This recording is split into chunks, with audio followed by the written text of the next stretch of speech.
So in this same post, you described Saddam Hussein as a martyr. Do you continue to believe Saddam Hussein was a martyr? Thank you, Senator, for that question. This is the third time I'm asked. And as I said, I was a private citizen in 2020. Just asking your views. Yes, thank you. I will clarify that. It was the day of January 7, 2020, when our military bases were attacked by Iran.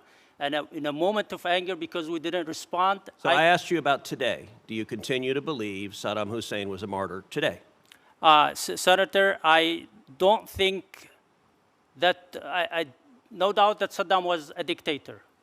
And I said it earlier, if this offended anybody who suffered from Saddam, who lost a loved one, I apologize about that. Okay, so you're not answering my question. Do you believe today that Saddam Hussein was a martyr? That's a yes or no. Senator Ted Cruz dismantles Trump's ambassador nominee in devastating confirmation hearing. Watch as Mayor Amer Ghalib faces relentless questioning about anti-Semitic Facebook posts, BDS support, Muslim Brotherhood praise, and calling Saddam Hussein a martyr. This isn't your typical political theater. This is a career-ending interrogation caught on camera. Cruz comes armed with translated Arabic posts, damning social media evidence, and questions that expose shocking contradictions between the nominee's past statements and Trump administration policies. From the first city in America to pass an anti-Israel BDS resolution to liking posts comparing Jews to monkeys, every revelation is more stunning than the last. The nominee's evasive answers and constant deflections only make things worse.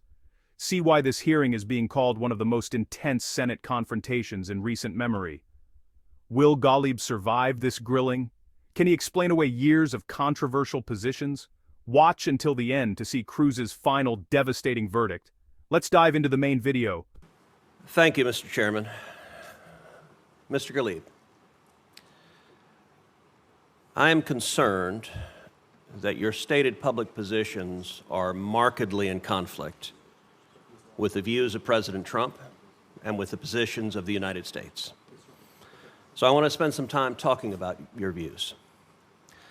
Let's talk first about boycott, divestment, and sanctions of Israel. During your tenure as mayor, the Hamtramck City Council passed a resolution supporting the boycott of Israel, divestment from Israel, and sanctions of Israel. Do you support boycotting Israel? Thank you, Senator, for that question. So, as a mayor, my position is an honorary position, and it's a city manager system in our government, city government. So, the Jewish Voice for Peace group drafted that resolution, came and convinced the city council to unanimously vote for that. So you voted for it? I didn't vote for it because I only vote if there's a tie. So it wasn't my idea, it wasn't my initiative. It was the Jewish Voice group. Did you support it at the time? I didn't support it. I didn't vote for it. It wasn't my idea. Did you oppose it?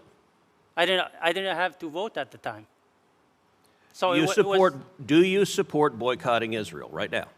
Senator, we don't have any companies that deal with Israel in our city. Okay, with respect, you're not answering my question. I don't. As a policy matter, do you support BDS? Do you support boycotting, divesting, and sanctioning? Under your leadership, the city you were leading became the first American city in the whole country to pass a BDS resolution, and I'm asking if you support the policy that you put in place. I didn't put it in place, and I don't support it, but it was, like I said, drafted So your testimony here today is you do not support BDS, you do not support boycotting Israel, divesting from Israel, or sanctioning Israel. Yes, sir. It was drafted by a Jewish attorney, voted unanimously by the city council. All right, let's move then to the Abraham Accords. In August of 2020, you posted harsh criticism of President Trump's push to normalize relations between Israel and the UAE. You said that it was a threat to stability and a cause for mourning. Do you continue to oppose the Abraham Accords? I don't recall writing that, Senator, but at the time, as you know, I was opposed to the president. Up until 2024, I was still not a supporter of President Trump until... So you opposed President Trump. My question is, do you oppose the Abraham Accords? No, Senator. I think there's a great opportunity at this time to have a growing momentum and to move with the President Trump peace plan. And there's a great opportunity that we can treat everybody fairly and accomplish regional stability, a long-term, everlasting peace, and get everybody involved in this. So in this same post, you describe Saddam Hussein as a martyr. Do you continue to believe Saddam Hussein was a martyr? Thank you, Senator, for that question. This is the third time I'm asked. And as I said, I was a private citizen in 2020. Just asking your views. Yes, thank you. I will clarify that. It was the day of January 7, 2020, when our military bases were attacked by Iran. And in a moment of anger, because we didn't respond. So I asked you about today. Do you continue to believe Saddam Hussein was a martyr today? Senator, I don't think that, no doubt that Saddam was a dictator.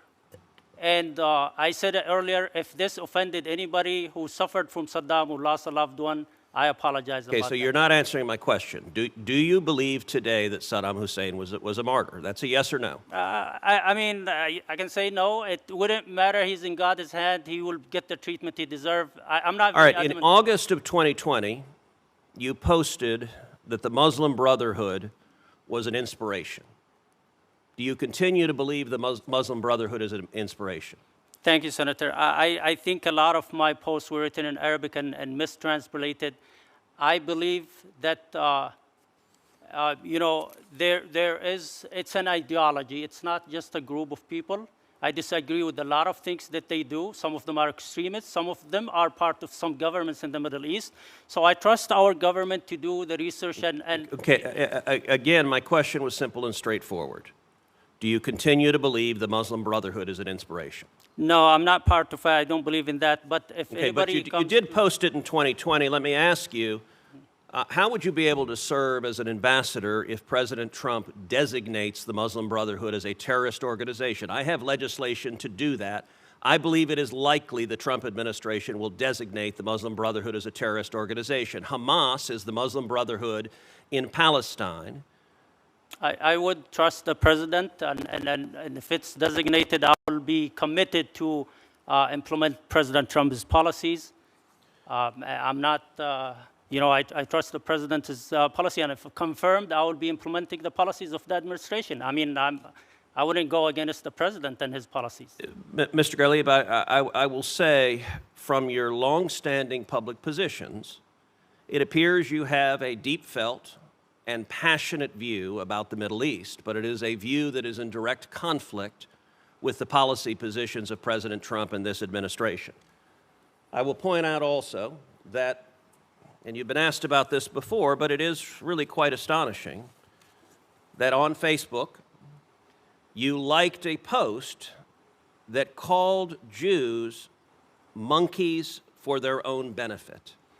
Thank you, Senator. Why would you like a post that calls Jews monkeys? Thank you. I explained that earlier. From 2010 to 2000, before I became the mayor, I used to have a bad habit of acknowledging every post, every comment under my post. Doesn't mean that I agree with it, just acknowledging. But there were a response under that was not translated or interpreted that says you can say this in your country but not in this country, which means that I did not agree with that post, even though I acknowledge it. I know it was a bad habit, but let me be clear. I don't agree with that statement, and I treat everybody with respect in my official capacity. And let's be clear, the statement that you liked said they are all monkeys for their own benefit. So every Jew is a monkey. I don't agree with that statement, Senator. And the person who wrote it is mentally challenged in our community. He is well known. I used to have this idea of inclusivity in my past, ideology. I changed in 2024.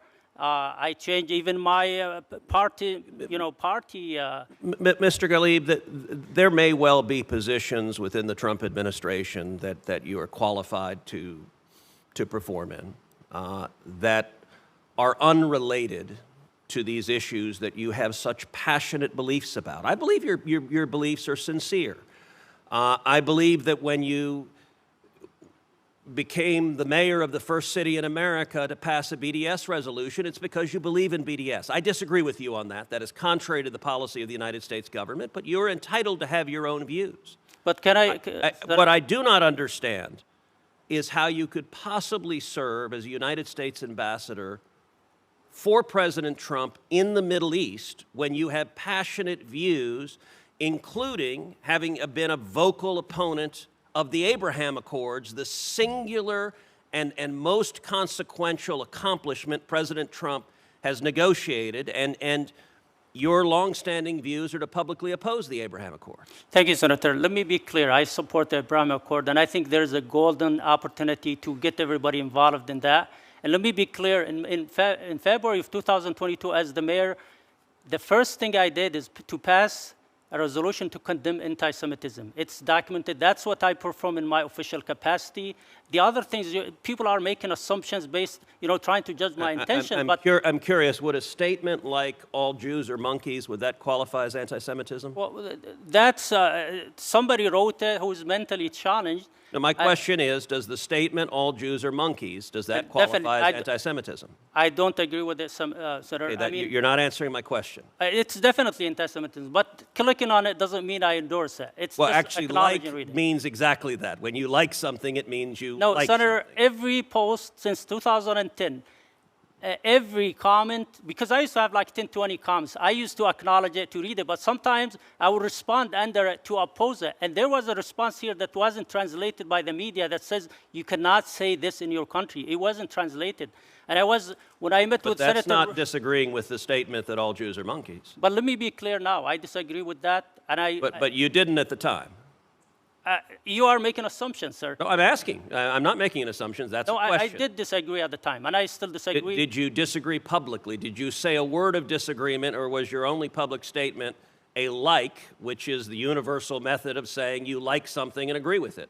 What viewers witnessed wasn't just a confirmation hearing gone wrong, it was a masterclass in constitutional duty and senatorial responsibility. Ted Cruz demonstrated exactly why the Senate's advice and consent role exists, to protect American interests by thoroughly vetting those who would represent our nation abroad. His preparation was meticulous, his questioning precise, and his commitment to truth unwavering. In an era where political appointees often sail through confirmation hearings with softball questions and pre-arranged talking points, Cruz showed what real oversight looks like. He came armed not with partisan attacks, but with facts, documented social media posts, official resolutions, and the nominee's own words in both English and Arabic. This wasn't a witch hunt. It was accountability in action. Cruz gave Golub every opportunity to explain, to clarify, to demonstrate how his past positions aligned with the role he sought. The senator's questions were direct but fair, asking simply whether the nominee supported BDS, opposed the Abraham Accords, or believed Saddam Hussein was a martyr.